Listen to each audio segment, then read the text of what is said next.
Hi friends, welcome to my வாழ்க்கை. எல்லாரும் எப்படி இருக்கீங்க? ஏப்ரல் 15 என்னோட பொண்ணோட 2வது பிறந்த நாள்.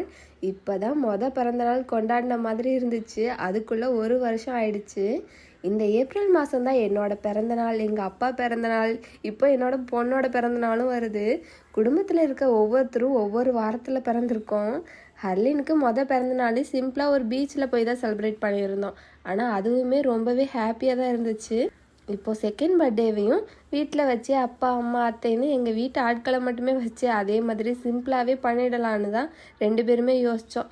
என்னை பொறுத்த வரைக்கும் இப்போ 30,000 40,000 செலவு பண்ணி நம்ம என்ன தான் பண்ணாலும் அவங்களுக்கு அது நம்ம பிறந்த நாளுக்கு தான் பண்ணுறாங்கன்னு சொல்லிட்டு எதுவும் தெரியாது. ஸோ அது எல்லாமே நம்ம சாட்டிஸ்ஃபேக்ஷனுக்காக தான். நம்ம குழந்தைய நம்ம எந்த குறையும் வைக்காமல் ராஜாராணி மாதிரி வளர்த்தணும். நமக்கு கிடைக்காதது கூட நம்ம குழந்தைகளுக்கு கிடைக்கணும்னு ஒவ்வொரு ஜென்ரேஷன் அப்பா அம்மாவும் யோசிச்சு இப்போ வரைக்கும் நமக்கான ஜென்ரேஷன் வளர்ந்துருக்கு. ஸோ நமக்கு பிடிச்சதை குழந்தைகளுக்கு பண்ணுறோம். எனக்கும் ஆசை இருக்குது, பட் இப்போ இல்லை. ஹர்லினுக்கு நல்ல விவரம் தெரிஞ்சதுக்கு அப்புறம் அவளுக்கு பிடிச்ச மாதிரி அவளோட பிறந்தநாள் செலிப்ரேஷன் பண்ணணும்னு சொல்லிட்டு இப்போதைக்கு நம்ம சாட்டிஸ்ஃபேக்ஷனுக்காக ஒரு சின்னதாக செலிப்ரேஷன். முந்தின நாளே போய்ட்டு நான் சின்னதாக ஷாப்பிங், கேக்குக்கு நானே ரெடி பண்ணுறதுனால அதுக்கு தேவையான திங்ஸ் எல்லாம் வாங்கிட்டு தென் ஹர்லினுக்கு ட்ரெஸ்ஸு, இந்த வெயிலுக்கு சாஃப்டான ஒரு ட்ரெஸ் போடலான்னு தான் நினச்சேன். பட் பர்த்டேக்கு கொஞ்சம் ஸ்பெஷலாக இருக்கட்டுமேனு இந்த ப்ளூ கலர் ட்ரெஸ்ஸை வாங்கிட்டேன். கொஞ்சம் டிஃப்ரெண்ட்டாக அழகாக இருந்துச்சு. ஸோ வாங்கிட்டு வீட்டுக்கு வந்தாச்சு. நெக்ஸ்ட் டே மார்னிங் அப்பாவும் அம்மாவும் வீட்டுக்கு வந்துட்டாங்க. எங்கள் அப்பாவால் ஹர்லினோட பிறந்த நாளுக்கு வர முடியல. ஸோ செகண்ட் பர்த்டேக்காவது கரெக்டாக வந்துட்டாங்க. வெளியே எல்லாரோட சத்தத்தை கேட்டதும் ஹர்லினும் உருண்டு பிறண்டு ஓடி வந்துட்டா. அன்னைக்கான டே அழகாக ஸ்டார்ட் ஆகிடுச்சு. என்ன ஒரு குறைனா அத்தை வரல, ஊரில் ஒரு ஃபங்க்ஷன் இருந்துச்சு. ஸோ அவங்களால அன்னைக்கு கிளம்ப முடியலை. ஹர்லின் அங்கே பாட்டி தாத்தாவெல்லாம் பார்த்ததுக்கப்புறம் என்னெல்லாம் கண்டுக்க கூட இல்லை. எங்கள் அப்பா அம்மா எப்போ வந்தாலும் கொஞ்சம் நேரம் ரெஸ்ட் எடுங்கன்னு சொன்னாலே உட்காரவே மாட்டாங்க. இது செய்யட்டுமா அது செய்யட்டுமான்னு சொல்லிட்டு கிச்சனுக்குள்ளேயே தான் சுற்றிட்டு இருப்பாங்க. ஹெல்ப் பண்ணுறேன், கொஞ்சமாக ஹெல்ப் பண்ணுறேன்னு சொல்லிட்டு கடைசியில் மொத்த வேலையும் தனியாக செஞ்சுக்கிட்டு இருப்பாங்க. என்னை சுத்தமாக எதையுமே செய்ய விடலை. இன்றைக்கும் அப்படி தான் நடந்துச்சு. எல்லா வேலையும் எங்கள் அம்மா முடிச்சுட்டு தான் வந்து உட்கார்ந்தாங்க. எனக்கு தெரிஞ்சு எல்லார் வீட்லேயும் எல்லாரோட அம்மாவும் அப்படி தான் இருப்பாங்கன்னு நினைக்கிறேன். காலையிலேயே அழகா சோறு பொங்கி மீன் குழம்பு வச்சு மீன் பொரிச்சின்னு இன்றைக்கி ஒரு புடின்னு நான் சாப்பிட ஆரம்பிச்சிட்டேன். எல்லாருமே சாப்பிட்டு முடிச்சது தான் அவ்வளோதான், உண்டை மயக்கம்னு சொல்லிட்டு போய் படுத்து தூங்கிட்டாங்க. நான் சாப்பிட்டதுக்கு அப்புறம் தான் ஆக்டிவ் ஆனேன். ஸோ கேக் பண்ணிடலான்னு சொல்லிட்டு ஸ்டார்ட் பண்ணிட்டேன். நான் ஆல்ரெடி ஒரு ஸ்பாஞ்ச் கேக் வீடியோ அப்லோட் பண்ணியிருந்தேன்ல, அதே தான் ஃபாலோ பண்ணியிருந்தேன். இன்றைக்கி ஸ்கொயர் டின்னுக்கு பதிலாக ஹார்ட் டின் ஷேப்பில் இருக்க டின்னில் ஊற்றி செய்யலான்னு சொல்லிட்டு பண்ணேன். பட் ஒரே பேட்சில் வைக்க முடியல. ஸோ கீழே ஸ்கொயர் டின்லேயும் மேலே ஹார்ட்டின் டின்லேயும் வச்சேன். இதே மாதிரி தான் செட் பண்ணி உள்ளேயும் வச்சேன். பட் டைமிங் தான் 2க்கும் முன்ன பின்ன வந்துச்சு.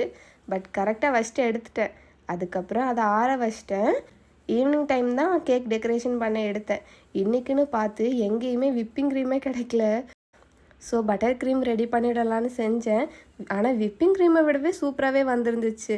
பட்டர் க்ரீமுக்கு 100 கிராம்ஸ் அன்சால்டட் பட்டர், அப்புறம் ஒரு 1/2 cup powder sugar, 1/2 teaspoon vanilla essence, ஒரு 1/2 டீஸ்பூன் பால், அவ்வளோதான் தேவைப்படுது. ஃபஸ்ட்டு வெண்ணெய் நல்லா எல்லோவில் இருந்து ஒயிட் கலரில் சேஞ்ச் ஆகிற வரைக்கும் பீட் பண்ணிவிட்டு அதுக்கப்புறம் அரைச்ச சர்க்கரையை சளிச்சு சேர்த்தணும். இதுதான் முக்கியம்.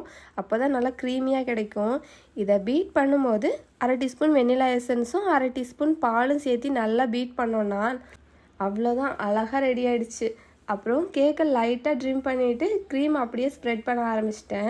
எந்த ஒரு கலரும் ஆட் பண்ணலை, சும்மா ஒயிட் கலராகவே பண்ணிட்டேன்.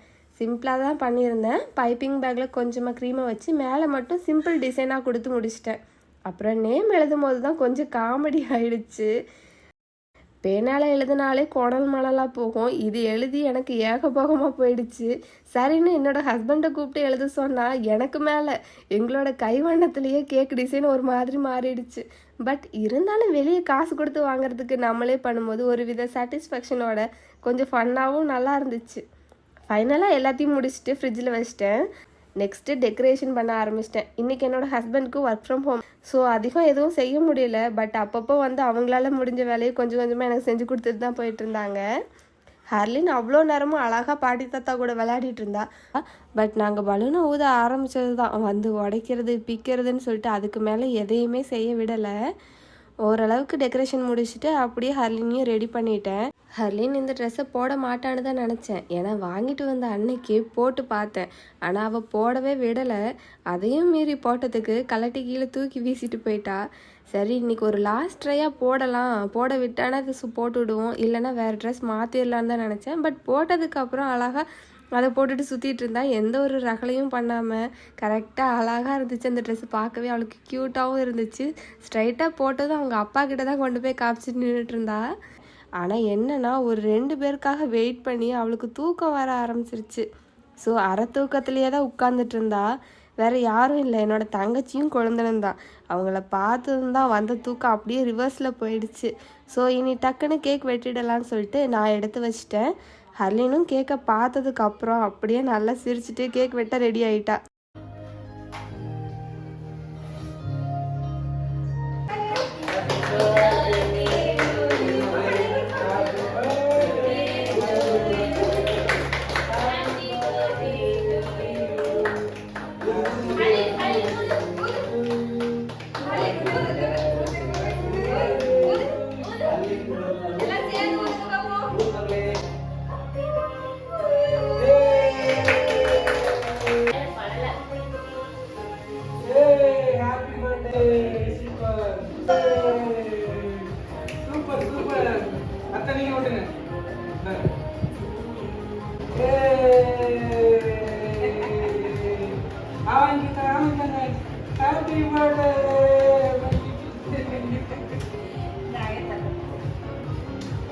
ஃபைனலாக ஹர்லின் பர்த்டே செலிப்ரேஷன் அழகாக நடந்து முடிஞ்சிருச்சு.